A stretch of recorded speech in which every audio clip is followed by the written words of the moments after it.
After the roaring success that was Raiders of the Lost Ark, George Lucas goes back into the lab to work on the next Indiana Jones film that would come out a year after Return of the Jedi, and that would be Indiana Jones and the Temple of Doom. Steven Spielberg once again returns as director.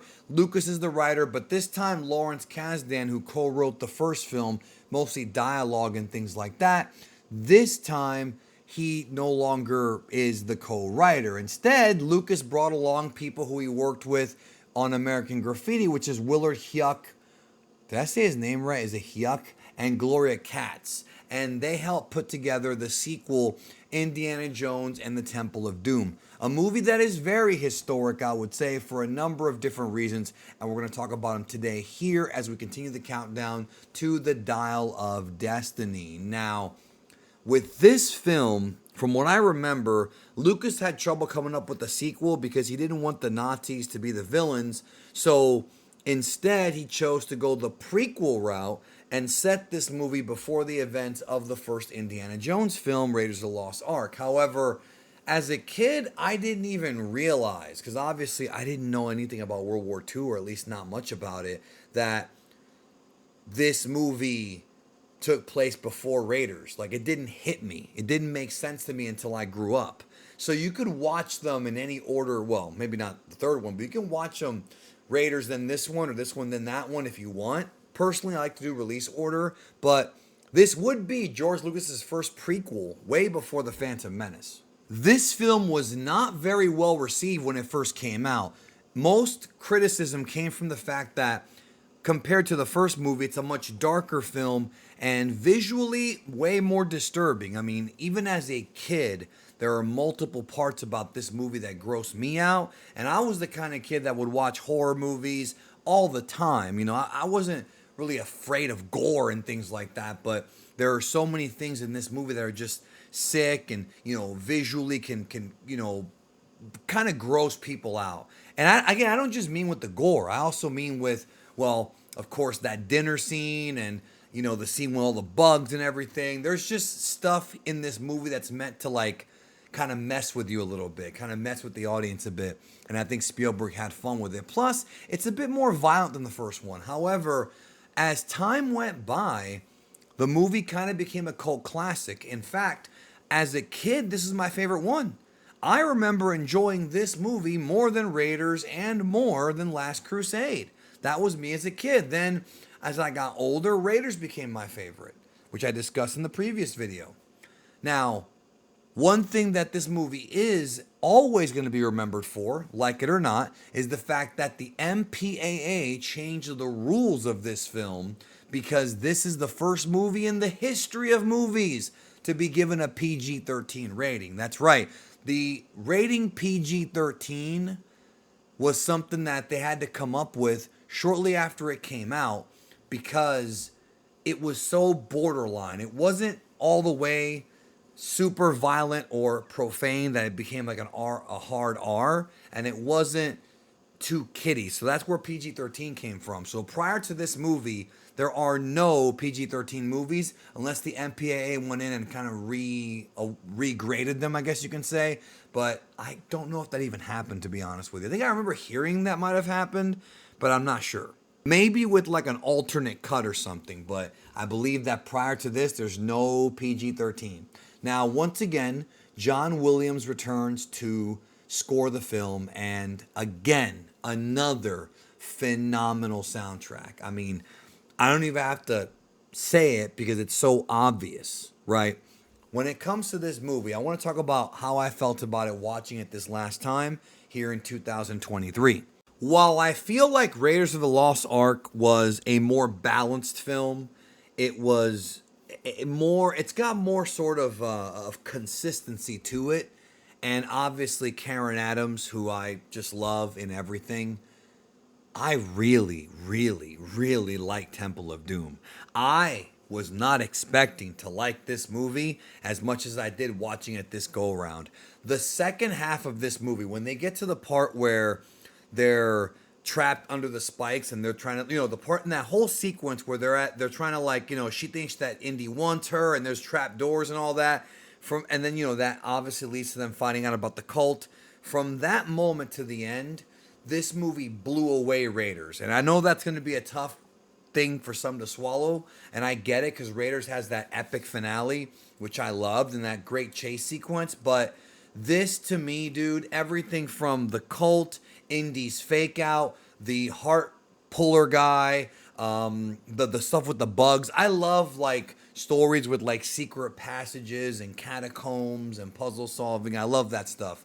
You know, everything from that to the mine cart scene, the water, and then water like that. And then the big finale with the bridge and everything and the fight at the end. It's just nonstop. It is nonstop when it comes to like editing a film and making a film to where you're gonna keep the audience entertained in every single shot. And it's not just obviously the editing, because Spielberg is a great filmmaker and Harrison Ford is extremely charismatic as leading man and always will be.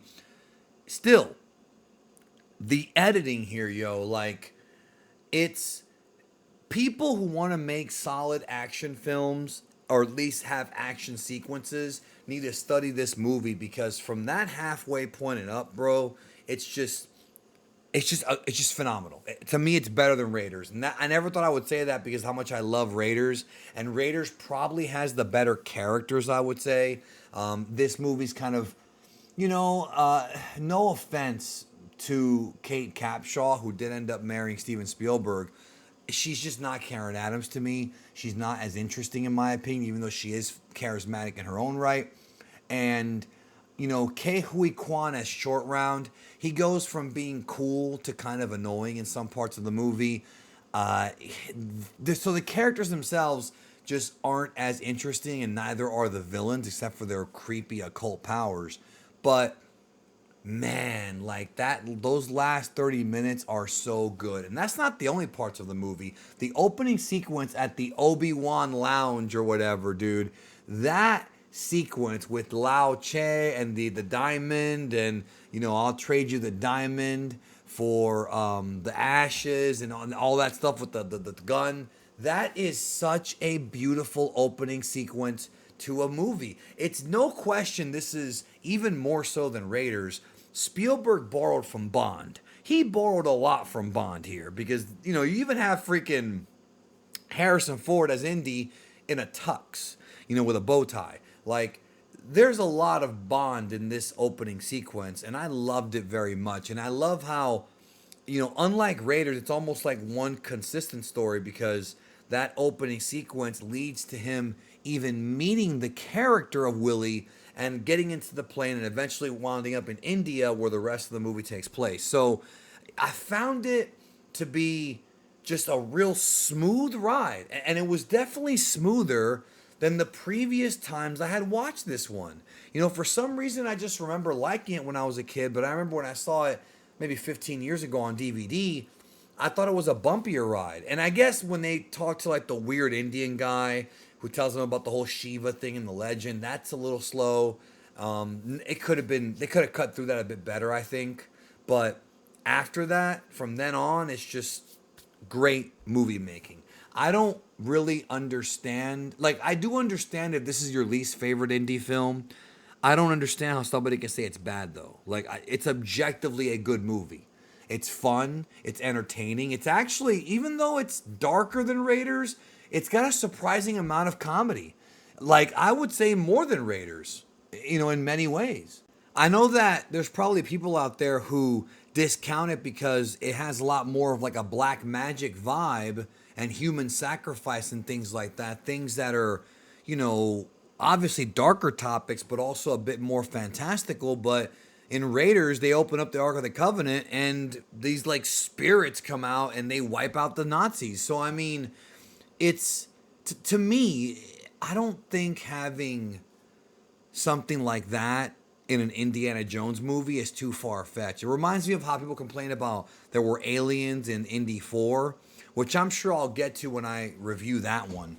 And it never really bothered me. I get that it's not quite the same thing, but it's just a movie. And it really sort of puts over these religious artifacts, whether they be real or not, or these historical artifacts, whether they be real or not. and these sort of legends that really influenced George Lucas's writing of these serials. You know, the serial story style began with Star Wars, and here we continue. Adventure Theater, Chapter 2, aka Temple of Doom. When it came out, despite there being, critics that were against it, it became the third highest grossing movie of 1984 behind Beverly Hills Cop and Ghostbusters as far as the opening weekends went. There was hype behind it because of how good Raiders was, and it wound up making 333 million, which, for the time may not have been that much, but if you adjust for inflation, bro, it's like over $600 million, and that's a success no matter who you are. And if you have kind of the movie going audience nowadays, it probably would have cracked $1 billion, possibly. I think it was a great movie. And yeah, Temple of Doom, great movie. Really enjoyed it. And I liked it more than the first one. And I'm not saying the first one's not great, because the first one's kind of like comfort food to me. This one, not so much. And that's okay, because the second half of this movie was so strong that it just really hit me like, man, they actually were able to do a more exciting second half, which is so difficult because of how great the first movie is. So Temple of Doom, still a classic, still, without question, an iconic film of the 80s. And we're not done. We have one more 80s Indiana Jones film to cover, and that is Last Crusade, the last of the original trilogy from 1989, starring not just Harrison Ford, but also Sean Connery. And we'll talk about that in the next one.